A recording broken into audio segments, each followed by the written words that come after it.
আপনারা যে আসছেন কিসের জন্য আসছেন? আপনারা তো আমার পা চাটতে আসছেন। আমি যদি ভাইরাল না হইতাম তাহলে কি আপনারা আপনারা কিন্তু কাজু ভাই কিন্তু কাজু ভাই কিন্তু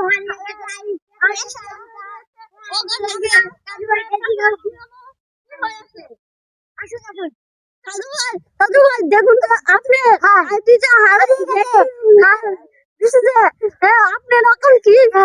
আসলে আমাদের এই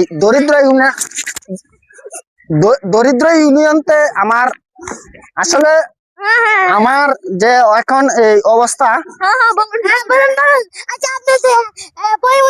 কেমন লাগে? আসলে এই লাইলাকে আমি আসলে পরিমণিকে আমার খুবই ভালো লাগে এবং উনি খুব সুন্দর গান গায়।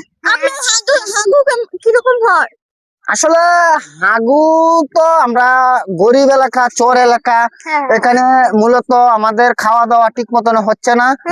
ওই জন্য মনে করেন যে আমার হাগু একটা বেশ একটা মানে ভালো হচ্ছে না আর কি।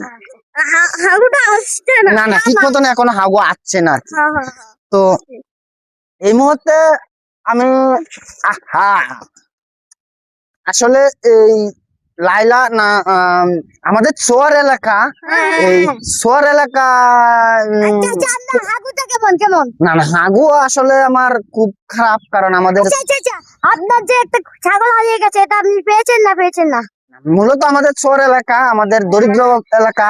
হ্যাঁ, এখানে এই ছাগল মাগল পাওয়া যাচ্ছে না আপাতত। পাওয়া যাচ্ছে না? না না না না। তারপরে আপনি যে ভিডিও বানান, হ্যাঁ হ্যাঁ, এতে কি ভাইরাল হয় নাকি? আমি তো মূলত ভাইরাল না হলে কি আপনাদের মতো যে সান্দু মান্দু আমার পাঁচাত তো আসতো।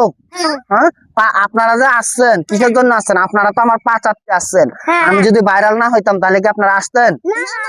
হ্যাঁ, তাহলে আপনি নিজে একটা আইডিয়া হ্যাক হয়ে গেছে, এটা আপনাকে এই জন্য কি বলবেন? এটা মূলত যারা করেছে তাদের উদ্দেশ্য একটাই কথা বলতেছি, আমি গরিব মানুষ ভাই, আমার চর এলাকা, এই চর এলাকার মধ্যে আমি একটু ভাইরাল হতে চাইছিলাম, কিন্তু আপনারা আমার শকুনের মতো চোখ পড়ে গেছে আমার। আপনার কি মনটা খুবই কষ্ট নাকি? হ্যাঁ হ্যাঁ, অবশ্যই তো কষ্ট, একটা ফেজ হারিয়ে গেছে আমার। আপনার বুকটা নিশ্চয়ই ভেঙে গেছে। অবশ্যই অবশ্যই, আমার এখানে খাওয়া দাওয়া হচ্ছে না ঠিক মতো। গার্লফ্রেন্ড বলে চলে গিয়েছে? আসলে গার্লফ্রেন্ড এটা হ্যাঁ হ্যাঁ হ্যাঁ, এটা হতে পারে। হ্যাঁ, আসলে এটা হয়ে গেছিল। আপনি বলে বিয়ে করেছিলেন? জি জি জি, আমি বিয়ে করেছি। হ্যাঁ, বাপের বাড়ির কাছে কেমন বলবো? জি জি জি জি জি, আসলে আমি তখন আসবে না বলে। হ্যাঁ হ্যাঁ, আর আসবে না, আর আসবে না, আসবে না? না না। আচ্ছা, আপনাকে কি মন কি ভাঙে গিয়েছে? জি জি জি, আচ্ছা ওই